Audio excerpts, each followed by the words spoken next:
entendemos equino como caballo, pero no es así. Es bastante amplio. Bueno, muchas gracias, que tengan un buen día.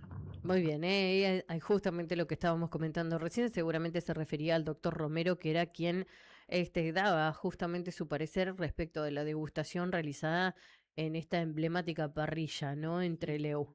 Bueno, esta provincia últimamente ha sido noticia con varias de las situaciones que se han vivido, ¿no? Nuestro oyente, el saludo para Antonio es. Antonio. Muy bien. Gracias entonces a todos aquellos que se van comunicando con nosotros a través del 15 541 77 87. Y ahora sí, vamos a separar porque tenemos nota. Bien, muy bien. 8 de la mañana, 59 minutos. El IAPG es la memoria histórica de nuestra industria. Décadas de conocimiento volcadas al desarrollo de nuestra región. Porque sabemos que los desafíos actuales son grandes, el rigor técnico del IAPG es la herramienta que necesitamos. Creemos que la clave está en el trabajo serio, la capacitación constante y la unidad de nuestra industria. IAPG Seccional Sur. Liderazgo técnico para proyectar el futuro del Golfo San Jorge. Muy bien, 9 de la mañana en punto y vamos a presentar a Víctor Eduardo Piccoli. Él nos va a decir si realmente tiene, digamos, esa pronunciación. Abogado con más de 20 años en el Poder Judicial de Neuquén, especialista en justicia constitucional, derechos humanos, falsas denuncias e impedimento de contacto. Es autor de las falsas denuncias en el derecho de familia y de la trilogía de la República de los Huérfanos en Padres Vivos, creador de la teoría desaparición vincular forzada. Expondrá en la 50ª Feria del Libro de Buenos Aires. Ofrece una mirada jurídica y crítica sobre los casos de obstrucción en vínculos familiares. Le damos la bienvenida. Víctor, ¿cómo está? Cintia Lorena Báez y Gisela Barriento los saludamos aquí desde Radio del Sur. Hola, buen día, Cintia, Gisela y equipo. Buen día, audiencia. Muchas gracias por la invitación. Bueno, una temática que, bueno, ha traído varios debates cada vez más intensos respecto de cómo funciona la dinámica en los casos de familia, particularmente cuando existen estos vínculos complejos, ¿no? Entre padres e hijos, o la imposibilidad o el impedimento que surge respecto de estos vínculos a nivel familiar y que muchas veces, bueno, son trasladados al ámbito judicial. Sí, gran parte de estos conflictos intrafamiliares son trasladados en primer lugar al ámbito de los juzgados de familia. Ujú. Y ante el no logro de la pretensión, suele ir escalando hasta llegar a los juzgados penales, Ujú. a las fiscalías con denuncias y demás. Aclaro una cosa, Sí. el libro académico que ha sido publicado por Hammurabi, que es Las falsas denuncias en el derecho de familia, es un libro que aborda las denuncias que tienen una intencionalidad, vamos a llamarle de esa manera, pero no solamente en el ámbito del derecho de familia, en el derecho penal, en el derecho constitucional, en el derecho convencional. Aborda también cómo lo encaran este tipo de problemáticas los distintos colegios profesionales, colegios de abogados, colegios de psicólogos, colegios de asistentes sociales, cómo lo abordan también las academias, o sea, las instituciones educativas. Y es muy relevante en este contexto que se está dando, como bien vos dijiste al principio, que se ha dado desgraciadamente a conocer mucho más la importancia de la provincia en cuanto al caso de Ángel López. Ujú. Digamos, yo en el libro, tanto en el libro académico como en la trilogía, abordo estas problemáticas desde lo académico por un lado, una investigación de más de 3 años, y desde lo literario por el otro, porque me parece sumamente relevante que estas problemáticas se estén hablando no por los casos concretos, sino por lo que está pasando en el ámbito tribunalicio, si se quiere. Ahora, vos me preguntarás, bueno, ¿y qué pensás del caso Ángel? Claro. Bueno, lo que pienso, el caso Ángel, digamos, es la consecuencia de toda una escalada de situaciones que se están dando no solamente en el ámbito familiar, sino principalmente en el ámbito del sistema judicial. El sistema judicial y sobre todo el sistema de familia, y hay que decirlo con estas palabras, hoy a lo largo y ancho de la República Argentina, Chubut no escapa a esto, es un sistema corrupto. Es un sistema corrupto, y hay que decirlo con esas palabras, pero no desde la corrupción de la entrega del sobre debajo de la mesa, sino corrupción hay también cuando no se obra conforme a derecho, conforme al rigor, conforme a estándares concretamente. Y eso es lo que está pasando. Lo que está pasando también, ¿por qué digo que es un sistema judicial corrupto? Porque mucho se está hablando de lo que es la casta política, pero poco se está hablando de la casta judicial. Y la casta judicial tiene que ver con un entramado, es sistémico, es una ingeniería que se ha armado desde hace 30 años hacia atrás a esta parte. Y te lo digo con conocimiento de causa. Yo hace más de 20 años que trabajo en el sistema judicial, soy empleado.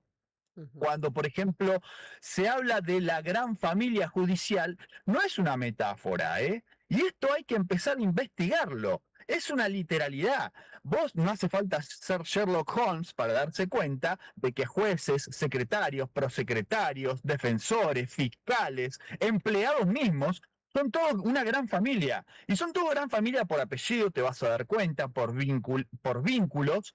Y haciendo una investigación ni siquiera profunda te das cuenta de que todos se van cubriendo entre todos. Y el gran problema de todo esto es que desde la reforma del 94 a esta parte, el gran fracaso que tenemos son los consejos de la magistratura. Los consejos de la magistratura que deberían dedicarse a investigar lo que pasa en el ámbito tribunalicio, específicamente a los magistrados, no lo hacen. ¿Por qué? Bueno, justamente porque hay un entramado de amistades, etcétera, y de familiaridad, que hacen que se garantice la eternidad de esta casta familiar en la justicia. Digo, y esto hay que tenerlo en cuenta, porque si no se lo tiene en cuenta, no se entiende el fenómeno que acaba de ocurrir con Ángel. Ángel es la consecuencia de todo este entramado.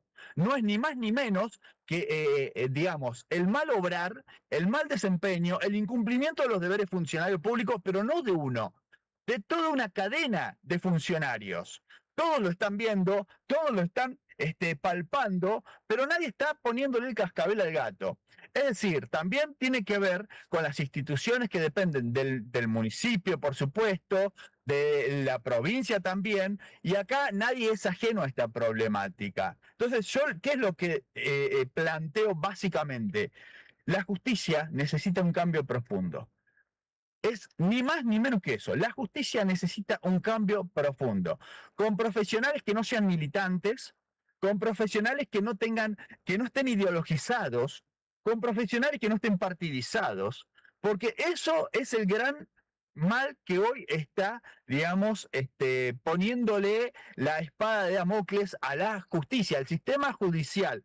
Por eso estos casos, y te digo más, te adelanto, no te olvides el caso de Lucio Dupuy, sí. La jueza Ana Clara Pérez Ballester le hicieron jury, pero ¿qué pasa? La gran familia judicial, ella es hija de un juez, digamos, tiene conocidos dentro del Consejo de la Magistratura, no se la destituyó cuando deberían haberla destituido, y lo que va a pasar con todos estos casos es mucho ruido hoy, porque realmente es mucho ruido, no tenemos un solo Ángel, ¿eh? Hay un montón de situaciones como la de Ángel, pero muchísimas, muchísimas. Si te pones a investigar te vas a dar cuenta de que hay un montón. ¿Y eso quién lo garantiza? Lo garantiza el sistema judicial. Y otro de los males que tiene el sistema judicial es que está psicologizado. Es decir, todos los informes psicológicos que aparte son todos copia y pegue, son todos iguales, la mayoría, ¿eh?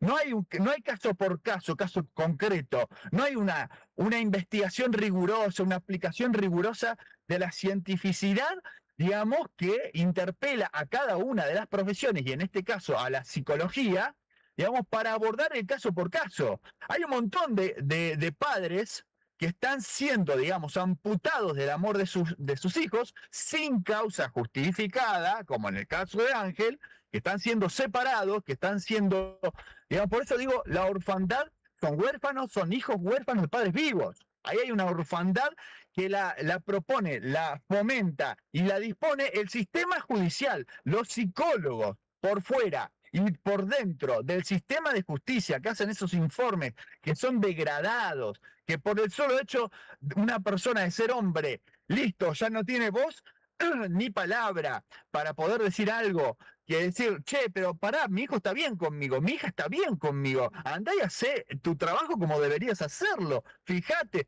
¿por qué razón está diciendo el nene que no quiere ir con la madre? O por qué razón, y te tiro este otro dato, ¿por qué razón el nene está diciendo que no quiere ir con el padre, a pesar de que todas las pruebas dicen de que no hay ningún tipo de riesgo para ese menor? ¿Por qué está diciendo el menor que está con el padre o el progenitor conviviente, que no quiere ir con el progenitor no conviviente? ¿Qué es lo que está pasando? Y ahí se ve también el fenómeno de la alienación parental. Y te hago un paréntesis con esto. La alienación parental, nosotros los abogados la tratamos como un fenómeno relacional, no como un síndrome. Si fuera el síndrome de alienación parental, del que tanto se está hablando y de que hay tanta controversia al respecto, bueno, eso se lo dejo a los profesionales en la materia, es decir, a los psiquiatras, a los psicólogos, a los más estudiosos, por supuesto.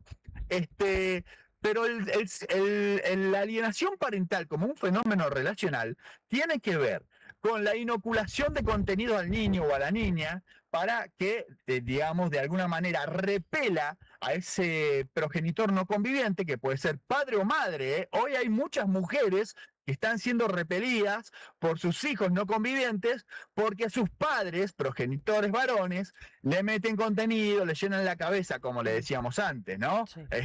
Che, tu papá te llena la cabeza, tu mamá te llena la cabeza. Bueno, eso existió siempre. Y ese fenómeno relacional histórico, digamos, existió siempre y va a seguir existiendo. Ahora, ¿Por qué usted piensa que, bueno, ya con toda esta cantidad de años de investigación, 20 años también dentro del Poder Judicial, ¿usted cree que esto ha venido en escalada desde hace mucho tiempo? Sí, mira, y esto tiene que ver con lo que hace muy poco dijo Larry Fink, que es uno de los CEOs de BlackRock, que la ideología woke ha fracasado, ha sido un ensayo y ha sido un gran fracaso. ¿Y por qué lo traigo a colación? Porque la ideología woke, digamos, es quien le da origen a la ideología de género. Es quien le da origen a su vez a la perspectiva de género. Y la justicia, si sigue aplicando perspectiva de género y no perspectiva de justicia, lamentablemente un flaco favor le hace aplicando este tipo de perspectiva. ¿Por qué?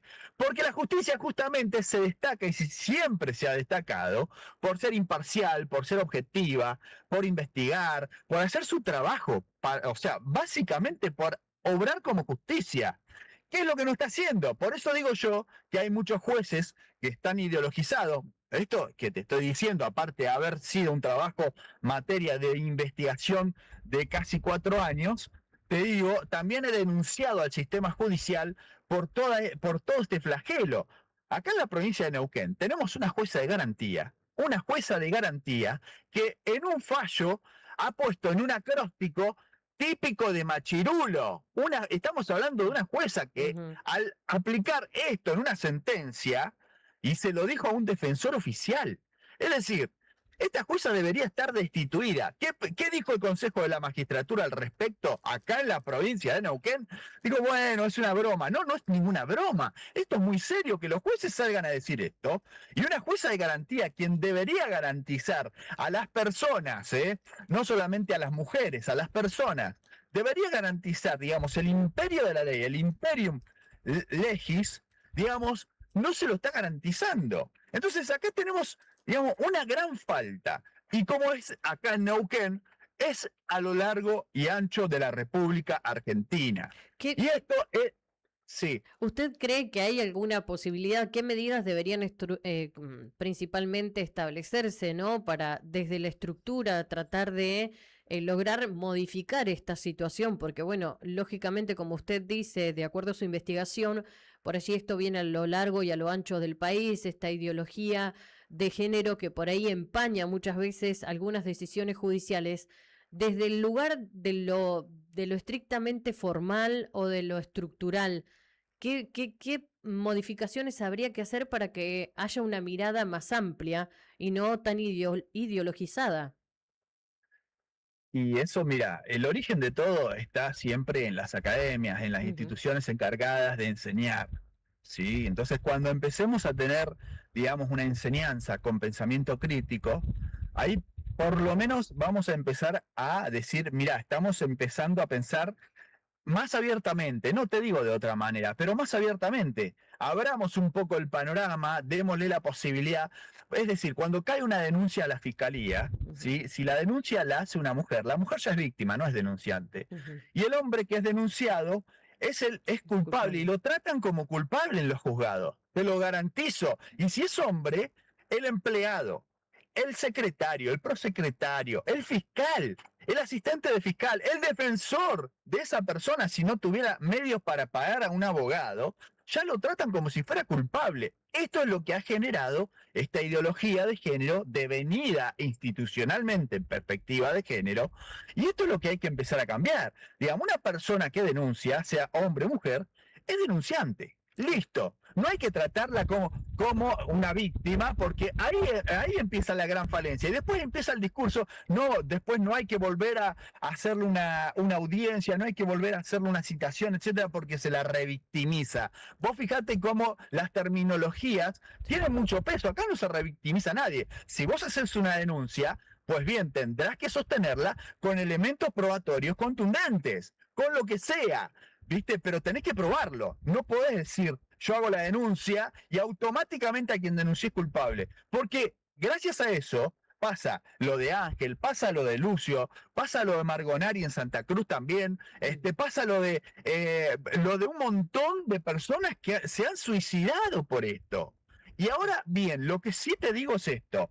Esta postura no es negacionista de que hay casos de violencia. Hay un montón de casos de violencia reales. Y vos fijate cómo estas, lo que nosotros llamamos comúnmente falsas denuncias, que no lo son denuncias concretas con una intencionalidad concreta, de hacer daño a una persona concreta. Bueno, esta falsa denuncia, te decía, vamos a llamarle falsa denuncia porque todo el mundo sabe de qué se trata. Pero esto que hemos denominado falsa denuncia, todo el mundo sabe de qué se trata. Y fíjate que ya desde que se instala, empieza a generarse. ¿Qué cosa en la persona denunciada?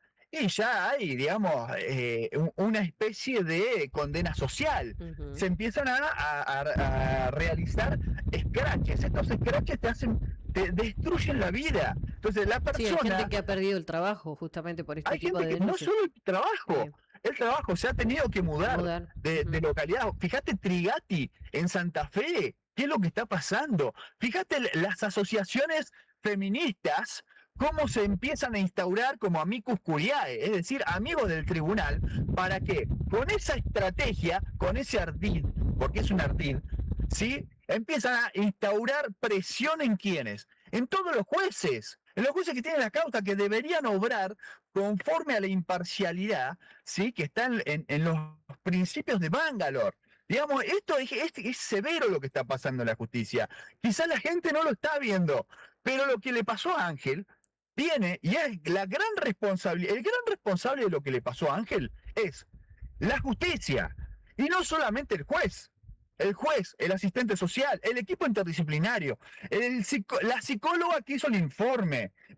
Todo esto, vos fíjate que en toda esta cadena, todos, te puedo, mira, yo no soy de allá, pero te lo firmo ya. Todos aplicaron perspectiva de género. Y por aplicar perspectiva de género, la consecuencia es Ángel. Pero te repito, la consecuencia puede ser muchos ángeles, pero pueden ser muchos padres separados de sus hijos, abuelos que se están muriendo sin poder ver a sus nietos. ¿Entendés lo que pasa? Ujú. Padres que se quedan y madres que se quedan sin trabajo por falsas denuncias, digamos, vínculos relacionales que se pierden, digamos, vos pensalo de esta manera, el 50% del linaje parental, el 50% de la historia se pierde. ¿Y con esto qué se está perdiendo? ¿Te acordás que nosotros siempre hemos repudiado el tema de qué es lo que pasaba en la dictadura? Apropiación ilegítima de menores, ¿te acordás? Sí. Bueno, pero ¿por qué se repudió tanto? Porque se afecta a qué cosa El derecho a la principalmente. identidad. El derecho a la identidad.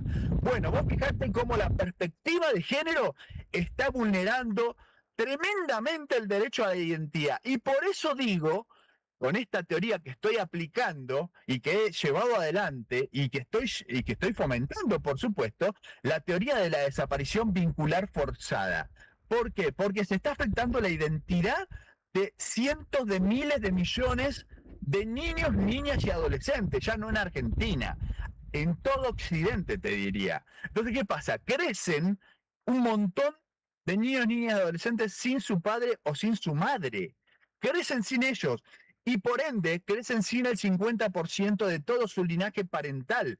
Y esto es gravísimo, porque el niño crece pensando que ese progenitor no existe, o lo abandonó, o lo que sea, pero no se le está dando la posibilidad, el derecho a la información. Es decir, mira, la verdad, tu papá o tu mamá realmente dieron una batalla judicial para estar con vos, y la verdad que yo me mandé la macana, ¿se entiende? Entonces, bueno, y otro de los fenómenos que está pasando es que se están haciendo denuncias también en el ámbito de la docencia, de la medicina. No te olvides de Pablo Ghisoni, no te olvides de Diego Clementi, que lo condenaron por el solo hecho de ser ginecólogo. Y con esto no te quiero decir de que no hayan médicos o profesionales, abogados o lo que sea, no importa, de que sean abusadores, pero a este médico, Clementi, de Buenos Aires, lo condenaron por ser ginecólogo y por utilizar el espéculo.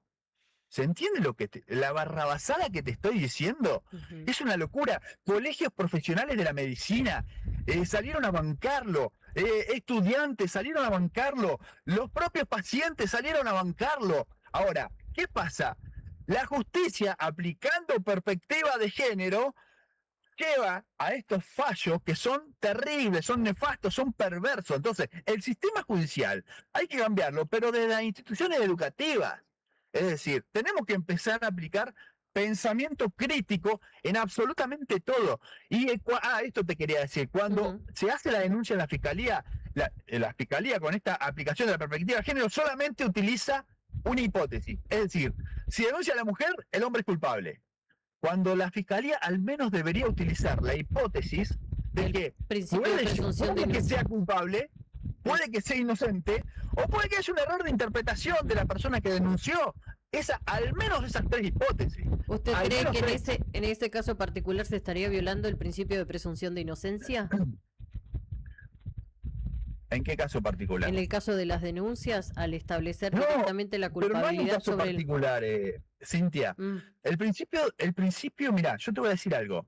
El principio de inocencia es uno de los pilares del Estado de Derecho. ¿Sí? Por allá, por 1789, en la Revolución Francesa, digamos, ya se establecieron los principios. El debido proceso, el principio de inocencia, el principio de igualdad ante la ley, el principio de la defensa técnica efectiva, el principio de la tutela judicial efectiva. Bueno, todos estos principios son pilares esenciales, ¿sí? En un Estado de Derecho. Bueno, ¿qué pasa? Estos principios están severamente afectados hoy por la perspectiva de género. Y esto hay que hacer un mea culpa, es decir, la verdad es que hemos afectado estos principios. Y te digo más, no se trata ya en los juzgados de familia, viste que nosotros solemos decir, viste que en los juzgados de familia salió esta resolución, bueno, no existen más los juzgados de familia. Los juzgados de familias son una falacia, son una mentira, son un engaño. Lo que hoy existen son juzgados de género. Los juzgados de familia nacieron en su origen para defender justamente al grupo familiar, los valores de la familia, defender a los niños cuando, por ejemplo, estaban en riesgo, decir, bueno, vamos a separarlo de este progenitor que se ha comprobado que pone en riesgo a ese niño. Hoy, de buenas a primeras, la primera medida cautelar ante cualquier denuncia se lo aparta. Y esa medida cautelar, que debería ser cautelar, es decir, por un tiempo prudencial, se eterniza en el tiempo, está años, cuando no décadas, ese padre o madre sin ver a su hijo, esa familia sin ver a esa criatura, esa parte de su vida.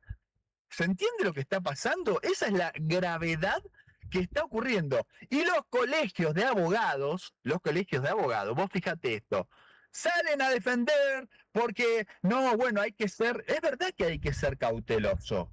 Pero la verdad es que hay que empezar a denunciar todas estas cosas. No lo salen a denunciar los colegios de abogados porque tienen comisiones de género. Es decir, ellos mismos defienden esta perspectiva de género, perspectiva nefasta, porque después esos abogados que están dentro de esa colegiatura, bueno, ocupan estos cargos. Seguramente este juez de allá de Pérez, este juez Pérez, ha sido abogado en algún momento, estimo. Y se ha inscrito, se ha matriculado en el colegio y seguramente ha tenido el apoyo de algunos de sus colegas para estar donde está hoy. Entonces, ¿qué pasa? Esto desnuda que todo este apoyo también está mal. ¿Se entiende? Ujú. Porque un juez, te repito, no debe aplicar perspectiva de género, debe aplicar perspectiva de justicia. La única perspectiva que debe aplicar cualquier tribunal en Occidente es perspectiva de justicia. Y esto hay que decirlo así claramente. Ahora, ¿qué pasa? Vos fíjate, vos me decís, bueno, pero ¿por qué lo hacen? Y te voy a decir el porqué. El porqué es un interés político concreto, que el interés político varía, es pendular, va de un lado al otro, eso es un interés político que puede estar siempre de un lado o del otro, no importa. Ahora, hay intereses económicos. Acá en la provincia de Neuquén, y te voy a dar un dato duro, empíricamente comprobable, el año pasado se aprobó la ley de presupuesto. En el artículo 45 de la ley de presupuesto decían que se iba a aplicar exclusivamente, a perspectiva de género, 765 mil millones de pesos para que se aplique exclusivamente a perspectiva de género. ¿Esto cuánto es? Son 755 millones de dólares. Ahora, ¿cuánto recibía de esto el Poder Judicial? Bueno, el Poder Judicial, según el anexo 1 y 2 de este artículo 45 de la ley de presupuesto de la provincia de Neuquén del año pasado, recibía 30 mil millones de pesos. ¿Para qué? Para que se aplique perspectiva de género. Ahora, vos me dirás, bueno, pero Víctor, hay otras perspectivas también, por supuesto que hay otras perspectivas. La perspectiva de infancia, la perspectiva de ancianidad, la perspectiva de discapacidad. Vos fíjate qué tan vulnerables son todas estas otras perspectivas. ¿Y cuánto se destinaba a esas otras perspectivas? 0 pesos se destinaba. 0 pesos. Entonces vos decís, che, para un poquito, acá hay algo que está mal. Entonces vos cuando empezás a ver este panorama, y yo te estoy hablando que el Poder Judicial percibía 30 mil millones de pesos exclusivamente para que se aplique perspectiva de género. No era para salario, no era para capacitación, no era para infraestructura, para recursos X, no era para todo eso, era solamente para que se aplique perspectiva de género. Bueno, esto que pasa en Neuquén, Cintia, Giselle, pasa en todas las provincias. Habría que ver los profesionales de cada una de las provincias, los más comprometidos con una justicia realmente imparcial, que investiguen estos datos duros, a ver cuánto se está destinando a la aplicación de perspectiva de género. Y te voy a dar otro dato duro. El mismo año pasado se destinó, según la ley de presupuesto, en las que uno tenía acceso, 1.4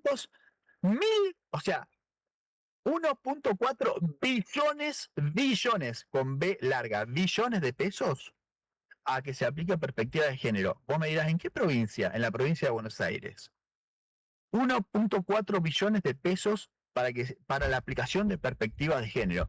Decime vos si no hay un pingüe negocio. Y todo esto no solamente va a los poderes del Estado, va también a las organizaciones que promueven estas perspectivas. Por eso las fundaciones como Telma Fardín, como AEVA, todas estas fundaciones perciben, digamos, abultadas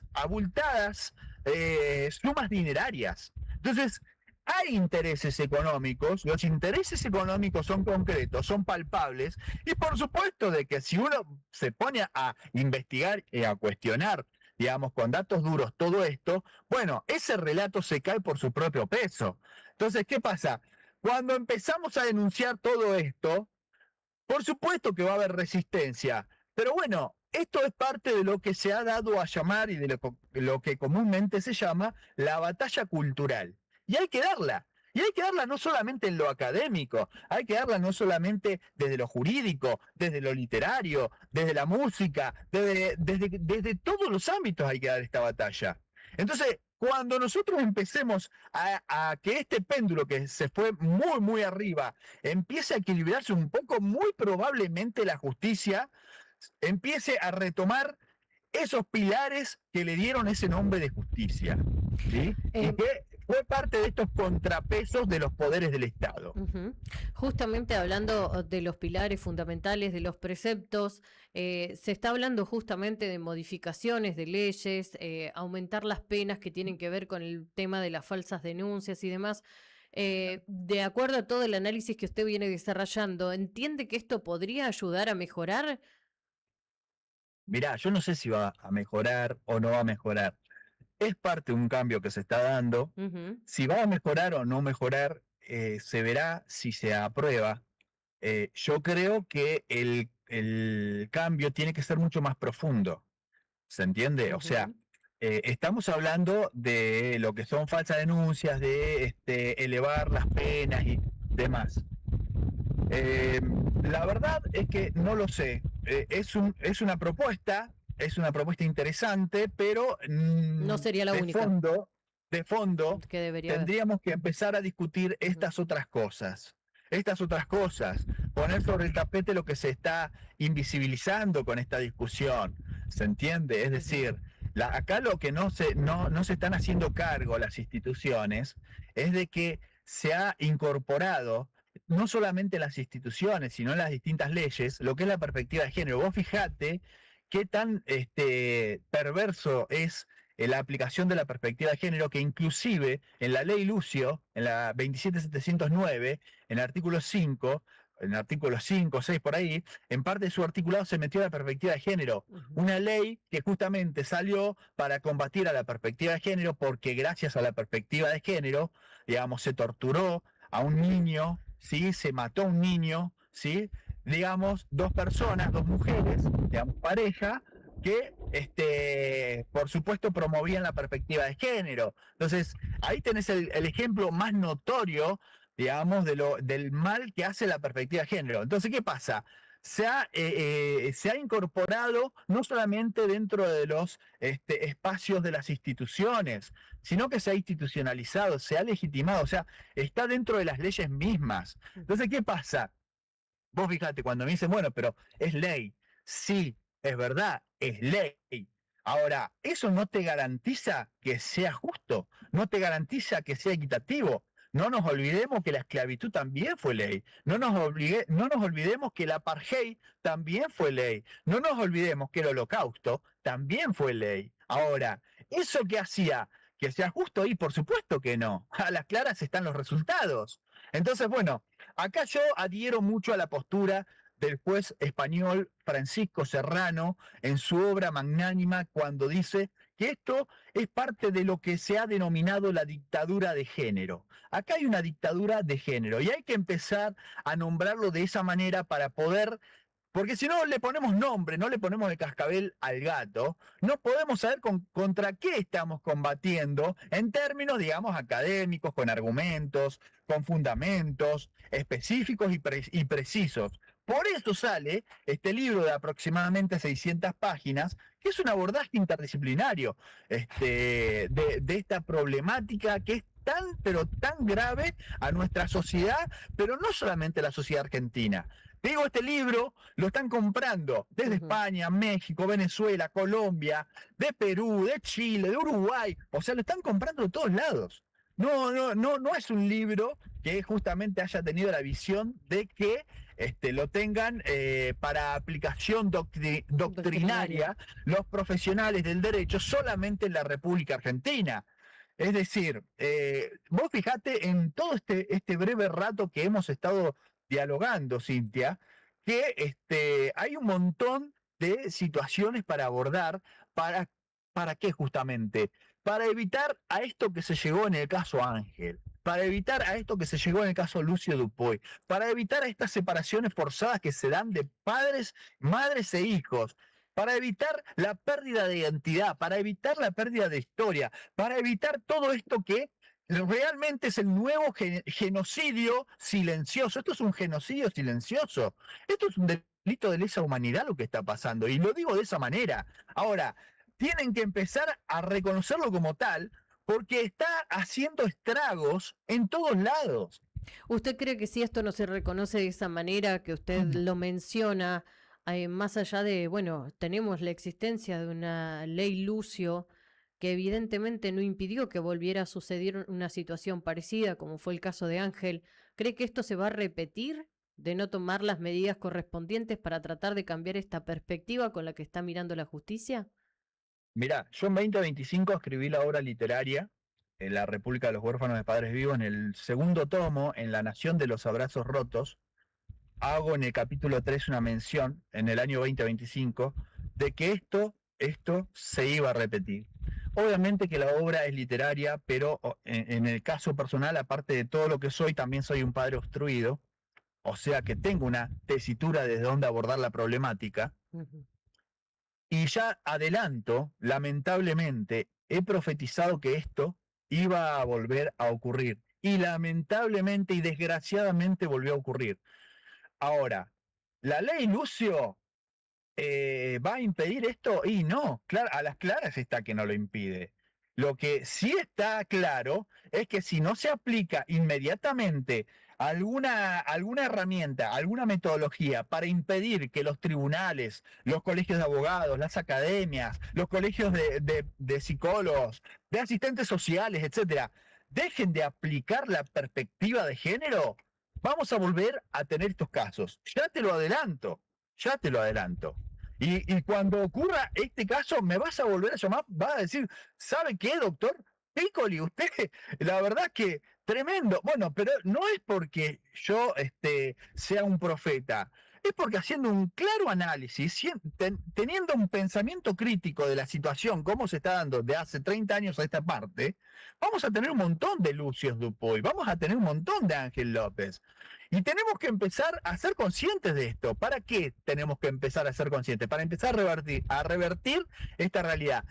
Desde el activismo, por supuesto, es parte de la solución, el activismo. Desde las reformas legales, por supuesto, hay que derogar todas las leyes que incorporan perspectiva de género y empezar a barajar y dar de nuevo. Desde las instituciones que aplican perspectiva de género y que tienen muchas instituciones de género, hay que derogarlas y sacarlas a todas y empezar a revertir y barajar y dar de nuevo. Hay que empezar a revertir esta realidad, porque si no se revierte, ya te lo adelanto, Cintia, pero sin ningún tipo de temor a equivocarme, esto va a volver a ocurrir. Si no es en Chubut, será en Santa Cruz. Si no es en Santa Cruz, será en Jujuy. Si no es en Jujuy, será en Salta. Si no es en Salta, será en Neuquén, en cualquier lado. Y si no, en cualquier lado de Latinoamérica, y si no, en cualquier lado de Europa u Occidente, no importa. Va a volver a ocurrir. Bien, para cerrar, doctor Piccoli, ¿qué mensaje le daría a las familias que atraviesan estas situaciones de conflicto, particularmente judicializado, ¿no? Que están por allí en estas etapas donde no pueden resolver justamente cuáles son las garantías para los niños, ¿no? Particularmente. Sí, mira, hay varias cosas que se pueden hacer. La primera es que no se queden solos, que sepan que no están solos, que hay agrupaciones que defienden a padres, madres, familias, etcétera, de estas rupturas vinculares, que denuncien a los jueces, que denuncien penalmente a los jueces, que denuncien penalmente a los jueces, que denuncien penalmente a los psicólogos, que denuncien penalmente a los abogados, que denuncien penalmente a los secretarios, que denuncien penalmente a los empleados de los juzgados, que denuncien penalmente a todos y cada uno de los que no les da una respuesta concreta por mal desempeño, por incumplimiento de los deberes de funcionario público, con sus palabras, que los denuncien penalmente. Que denuncien penalmente a los policías que no le quieren tomar la denuncia, porque es obligación tanto de la policía como de la fiscalía tomarle la denuncia a la ciudadanía. Si va a la fiscalía, inclusive que lo denuncien por no darle lugar al acceso a la justicia, ¿sí? Que los denuncien penalmente. Porque, ¿qué pasa? Si vos denunciás siendo una persona porque no te dieron una respuesta a un planteo concreto de que te están separando injustamente de tu hijo a un funcionario, y ese funcionario tiene cientos de miles de causas en que hay situaciones análogas, cada uno de los que denuncie va a ser que por lo menos, a pesar de todas las críticas que se le puede hacer a los consejos de la magistratura, empiecen a tomar cartas en el asunto, se le haga un jury, ¿sí?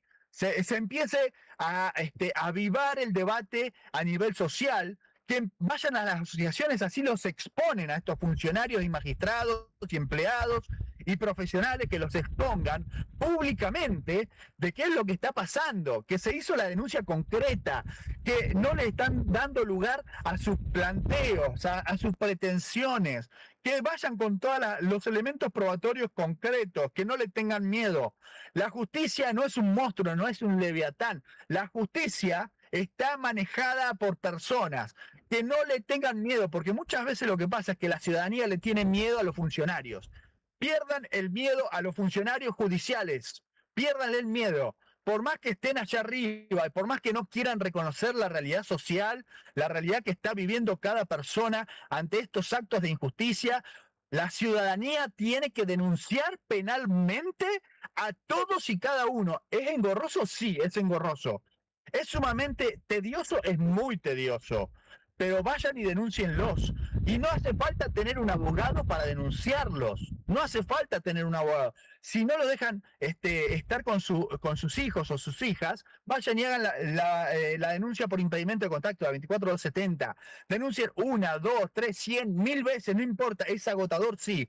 Y yo les voy a dar mi caso. He denunciado más de 20 veces a funcionarios, a magistrados, a propios colegas. He denunciado ante el Consejo de la Magistratura, ante la Legislatura, ante el Ejecutivo, ante el Consejo de la Magistratura de la Nación, ante Presidencia de la Nación. Han llegado 2 de mis denuncias a la Comisión Interamericana de Derechos Humanos en Washington. Digamos, vos me dirás, pero vos sos abogado. Sí, pero no es necesario ser abogado. Está ahí, están los correos electrónicos. Si no hubiera sido abogado, lo hubiera hecho de todas maneras. Lo hubiera hecho de todas maneras. Porque es así, mirá, haces la denuncia penal. Después elevás esa denuncia, la notificás a los distintos correos que hay al Consejo de la Magistratura, a la Legislatura, al Poder Judicial, tanto de la provincia como de Nación. Después haces una solicitud ante la Comisión Interamericana de Derechos Humanos, eso también es por correo electrónico. Haces una simple nota. No hace falta abogado tampoco para eso. Es decir, no le tengan miedo, dejen de tenerle miedo a los jueces, a las juezas que están aplicando perspectiva de género, dejen de tenerle miedo a los defensores, a los fiscales que aplican perspectiva de género, dejen de tenerle miedo a las comisarías de género, dejen de tenerle miedo a las cuestiones de género. Hay que empezar a denunciar todo esto, toda esta barbarie, toda esta dictadura. Hay que empezar a denunciarlo. Muy bien, doctor, le agradecemos, fue muy claro en sus expresiones y en también, bueno, en este caso particular, cómo las familias deben abordar esta situación y seguramente nos mantendremos en contacto próximamente.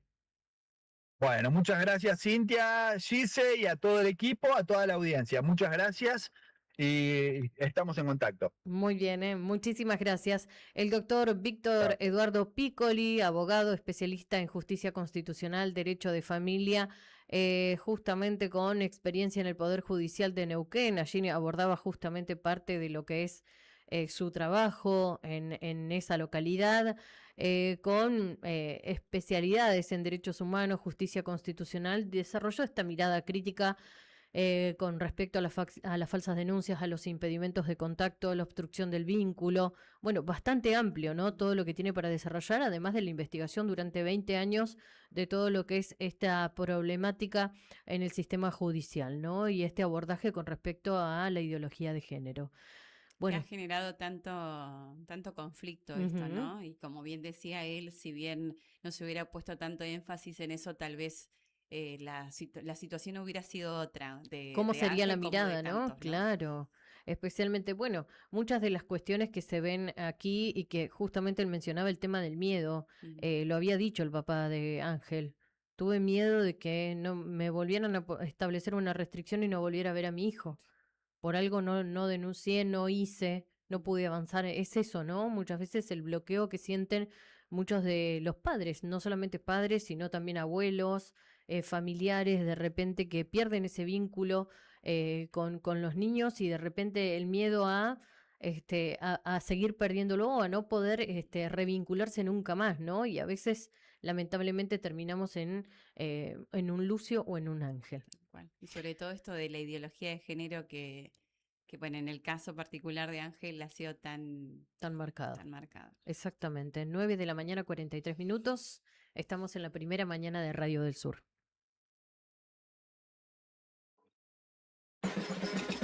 Si querés algo distinto, sintoniza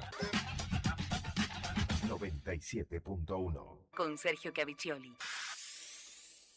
Si tu obra social o prepaga no te da respuesta, si los reclamos realizados aún continúan sin solución, si necesitas respuestas urgentes por medicación o tratamiento de salud, podemos asesorarte. Consúltanos al estudio jurídico WIB con los abogados Cintia Lorena Báez, matrícula C949, y Gunther Martín Wasserman, matrícula C1030, del Colegio Público de Abogados de Comodoro Rivadavia.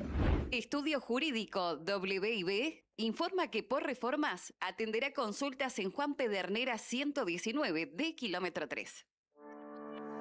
Atención empresas, ¿buscas un aliado para la construcción civil?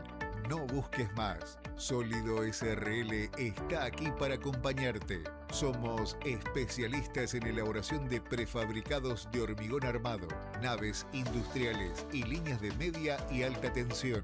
Contamos con un equipo calificado de profesionales a tu disposición. Sólido SRL. Estamos ubicados en Hipólito Yrigoyen 2275, Parque Industrial de Radatili. Contactanos al 297 46 04 969. Recuerde, si construye, que sea sólido. Presenta las noticias Banco del Chubut, Sociedad Anónima. A un tiempo determinado.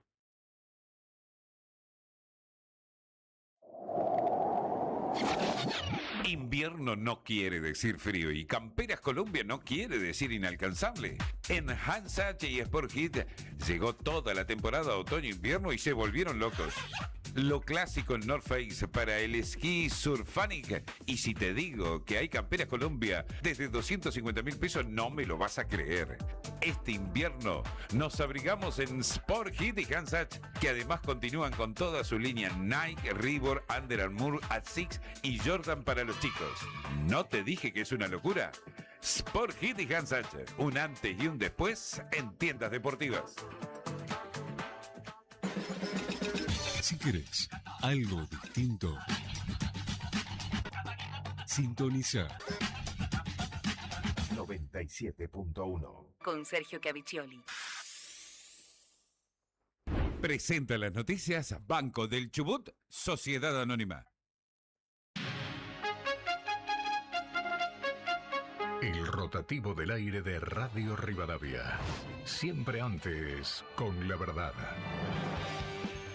2 minutos de noticias. 9 de la mañana, 31 minutos. Cielo mayormente nublado en Buenos Aires, la temperatura 21 grados, una décima, la humedad 86%. Caso Adorni declara la martillera que participó de la primera venta del departamento de Caballito. Amplía Pablo Lugano. Móvil. La investigación por el presunto enriquecimiento ilícito del jefe de gabinete Manuel Adorni suma este lunes nuevos testimonios. A las 10 estará ante el fiscal Gerardo Policita la martillera Natalia Rucci y más tarde su marido Marcelo Trimarchi, propietarios de la inmobiliaria a cargo de la compra-venta del departamento de la calle Miró al 500 en Caballito al exfutbolista Hugo Morales, luego vendida a Claudia Sbabo y Beatriz Viega, jubiladas, que traspasaron el inmueble mediante un préstamo sin interés al funcionario nacional. Desde Comodoro Pi, Pablo Lugano, Radio Rivadavia. El radicalismo despide a Luis Brandoni. Informa Miguel Nicolich. Móvil. A la espera del traslado del cuerpo del actor a la legislatura porteña, la Unión Cívica Radical Nacional emitió un extenso comunicado, dentro del cual, entre sus párrafos, expresa: hoy es un día de enorme tristeza para la cultura argentina, porque se fue uno de esos grandes actores con los que diferentes generaciones crecieron, disfrutaron de su arte en el teatro, el cine o la televisión. Luis Beto Brandoni. Desde el barrio de Almagro, Miguel Nicolich, Radio Rivadavia. Bajan las bolsas europeas y sube el petróleo. El WTI aumenta 6% hasta los $87.51 por barril y el Brent avanza 5% hasta los 94,88 en medio del nuevo cierre del estrecho de Hormuz y la incertidumbre por las negociaciones. 6 partidos cierran la 15ª fecha de la Liga. Hoy se enfrentarán Barracas Belgrano, Banfield Independiente Rivadavia y Central Córdoba Platense. También jugarán San Lorenzo Vélez, Tigre Huracán y Gimnasia de Mendoza Lanús. 21 grados 1/10 la temperatura en Buenos Aires, la humedad 86%, el cielo está mayormente nublado. Radio Rivadavia, AM630. Todo lo que pasa. Todo el día. El rotativo del aire de Radio Rivadavia lo estás escuchando por Rivadavia Comodoro Rivadavia, FM 97.1. Presentó las noticias Banco del Chubut, Sociedad Anónima. Recordá no compartir tus datos personales ni bancarios con terceros, en redes sociales, por teléfono, mail o WhatsApp. Desde el Banco del Chubut nunca vamos a contactarte para solicitar datos. Si tenés alguna duda, acércate a la sucursal más cercana. BCH, chubutense como vos. Para más información ingresá en bancochubut.com.ar y busca nuestras recomendaciones de seguridad.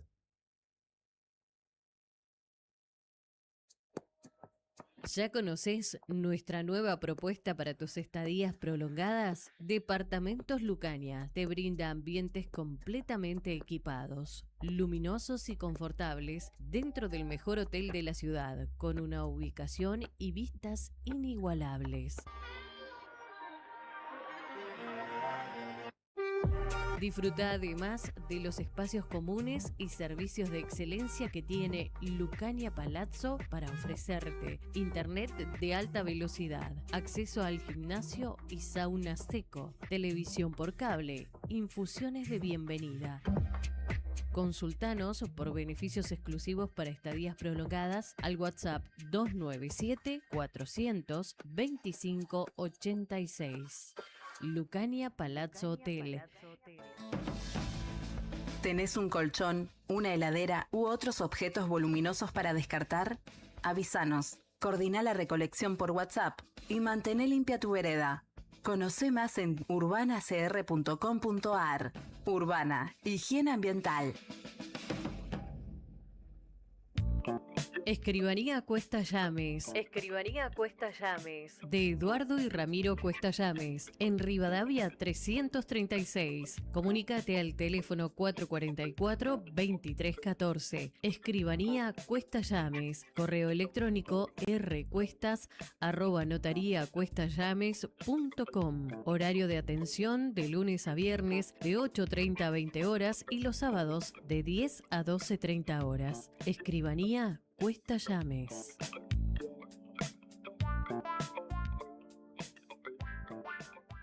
Entra a neomat.com.ar, la nueva web del primer autoservicio de la construcción en la Patagonia. Entrás, cargas y salís. Ahora también podés hacer tu compra online. Somos Radatili. Radatili es su gente. Sos vos, soy yo, somos nosotros. Una comunidad con valores que crece con el trabajo y el esfuerzo de todos. Porque pensar en Radatili es pensar en nuestra propia casa. Sigamos haciendo juntos la ciudad que elegimos para vivir. Petrosar Sociedad Anónima es una empresa de producción, transporte y servicios petroleros de amplia trayectoria en la zona. Con una gran responsabilidad y compromiso en la ciudad, realiza importantes inversiones, recorriendo diariamente miles de kilómetros en los yacimientos de la ciudad. Somos líderes patagónicos en la provisión de servicios petroleros. Ofrecemos soluciones integrales a las necesidades de producción, priorizando la eficacia de nuestras prestaciones. Nuestra empresa posee bases ubicadas de manera estratégica en la cuenca del Golfo San Jorge. Somos Petrosar, Sociedad Anónima, Argentina. ¿Te gusta Radatili? ¿Querés comprar, vender o alquilar? M&C Propiedades, la primera inmobiliaria de la villa. camino a los 40 años, haciendo realidad los sueños de tu hogar. M&C Propiedades. Fabián Almonacid te asesora. Almirante Brown 842, esquina Catamarán Gandul. M&C Propiedades. Te esperamos.